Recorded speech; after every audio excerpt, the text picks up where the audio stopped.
I got another one here for you. This one is a little bit more serious. Steve Bannon, he's planning out Donald Trump's third term. Now, this is what the Republican Party does. They laugh and they joke about things that they really want to do. And then they tell everybody, oh, it's just a joke. We're just trolling the libs. We're trying to make the libs cry. It's like the guy that's like, hey, I got some cool toys in the basement, honey. You want to come down there and join me? What are you talking about in your basement? Oh, I'm just kidding. I'm just kidding. Unless you're going to do it. Exactly. Well, that's what the Republican Party is doing. They troll until eventually it becomes part of the zeitgeist. And then they're like, yeah, of course we want to do this. Of course we want Donald Trump to be president for life. Of course he's going to run as a third term. Now, I don't know what the legal maneuvers that they're planning on doing, but the 22nd Amendment to the Constitution is you can only serve 2 terms as president. And it's backed up by the 12th Amendment saying that you cannot serve as vice president if you've already been president. And I think there's some slicky, bazzickety trick that they're trying to do where 4th in line to the presidency would be the Secretary of State, or 5th in line. It's president, vice president, Speaker of the House, Senate pro temp, and then the Secretary of State. So they're thinking that J.D. Vance is going to be president, and then they can make Donald Trump Secretary of State, and then everybody gives up their power to make Donald Trump president again in 2028. I don't even know if the man's going to make it to 2028 with his cankles and his bruised hand and his slurred speech, looking quite diminished, and looks like he's suffering a little bit from old man dementia. He is Fox News grandpa, but he has gotten considerably worse in the last couple of years. But Steve Bannon has already got a plan in place. So that's one little element that I want you to take into consideration. Now, we've also got this right here. Remember the Dominion voting systems that they sued Fox News over the big lie, basically raked the name of Dominion over the coals, saying that they were making fake votes and that's the reason why Donald Trump lost, and they ended up having a killer lawsuit. It didn't go to court. Fox News settled out of court for like $750 million. But Dominion went for sale, and now it has been bought by a Trump-supporting Republican. So now we've got Steve Bannon talk about 2028. We've also got a very large voting system being bought up by a MAGA supporter.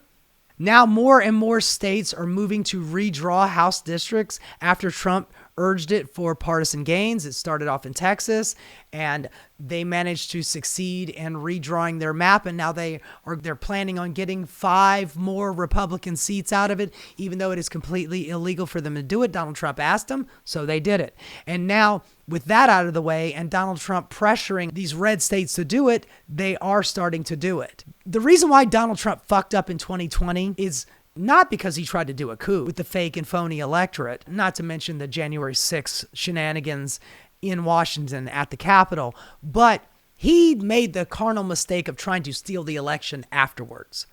But with Biden's 4-year term, they had 4 years to plan on doing it the right way. And that is stealing the election before the election happens. So we've got Bannon looking at legal ways to keep him in office. We've got redistricting maps. We've also got Trump's plan to use U.S. cities as military training grounds sparks legal and civil military concern.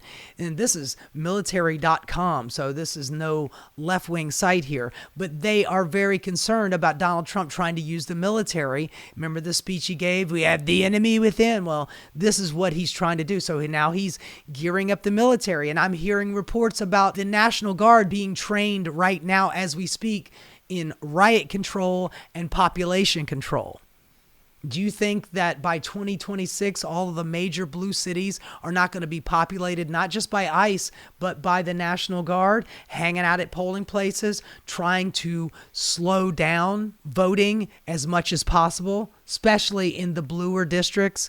Justice Department has demanded voter files from at least 27 states, and most of those states are blue states.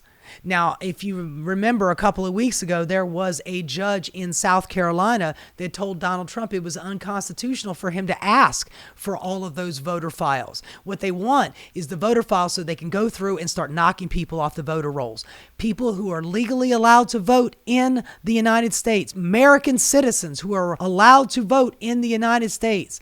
They are going through those voter rolls like what Chris Kobach was trying to do back in the day and knock as many people off the voter rolls as possible. You know, stuff like, we've got Juan Hernandez in Michigan and Juan Hernandez in South Carolina.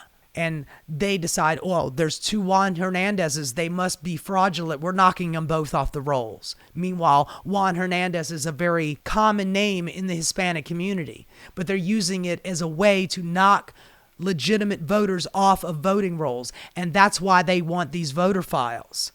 So here we are looking at another way of fuckery in the 2026 election. It's right around the corner, folks. And they are positioning themselves. It is like chess. 2020 election deniers and allies amass power in and out of the Trump administration. So we've got a whole shitload of MAGA sycophants who were on that Trump denial, 2020 election denial train, and they have now been brought into the circle, into the White House, to help Donald Trump in the next upcoming election. The executive branch is interfering in U.S. elections in unprecedented ways. The Trump administration campaigned to undermine the next election. A little bit more. I mentioned earlier the diminishing voting system sold to company run by a former Republican election official. Sounds great, doesn't it? Just to add a little bit on top of this, we've got Time Warner is up for sale. Time Warner owns CNN. They own HBO.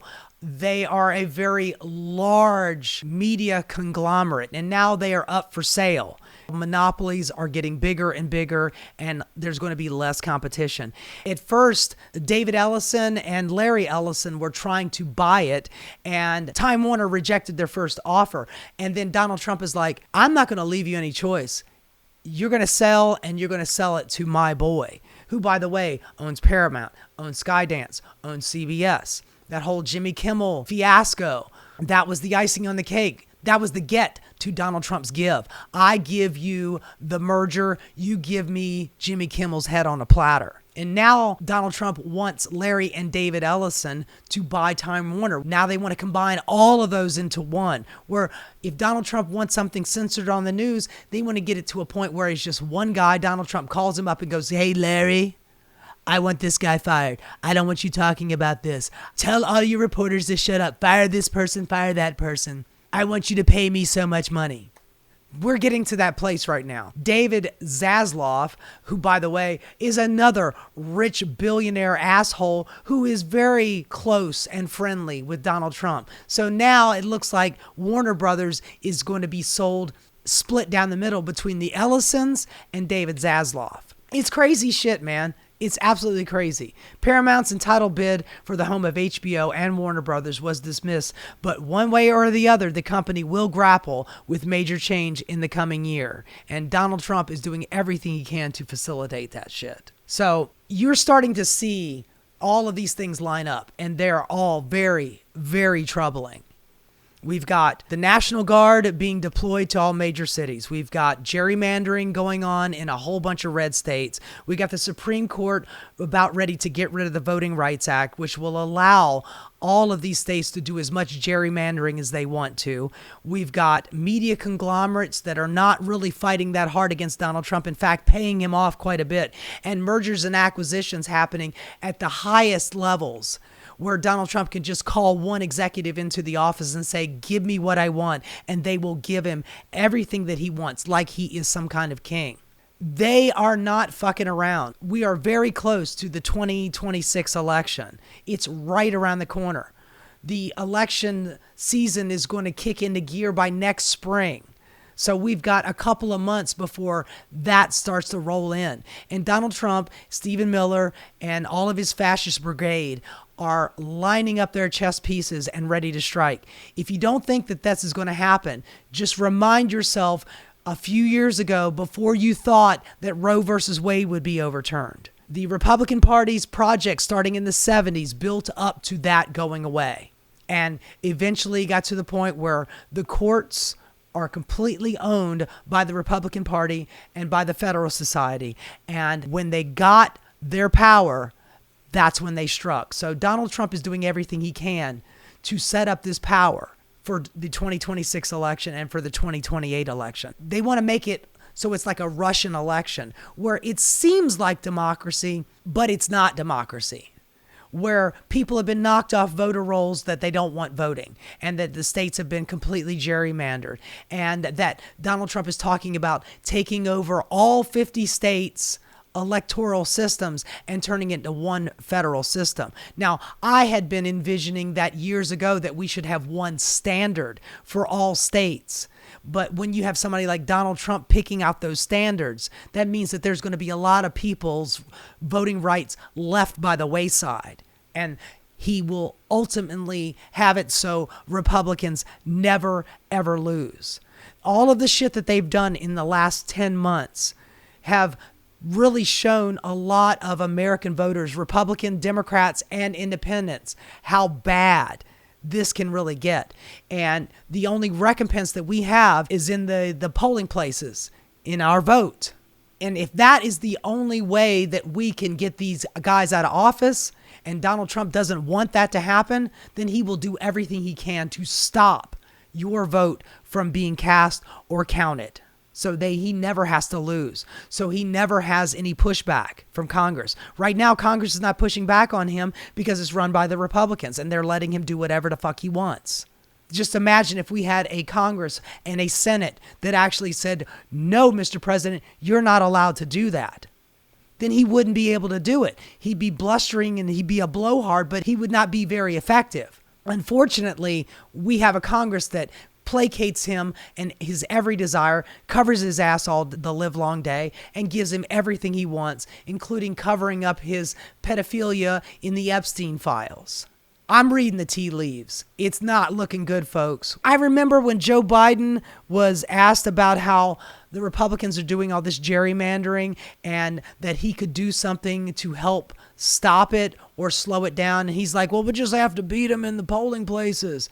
Well, they're making it so even your vote will not be counted. They're collecting voter rolls. They're knocking people off voter rolls. They're doing gerrymandering, all of the legal shenanigans and the fuckery that they're doing. They're relying on the Supreme Court to allow Donald Trump to do whatever he wants to.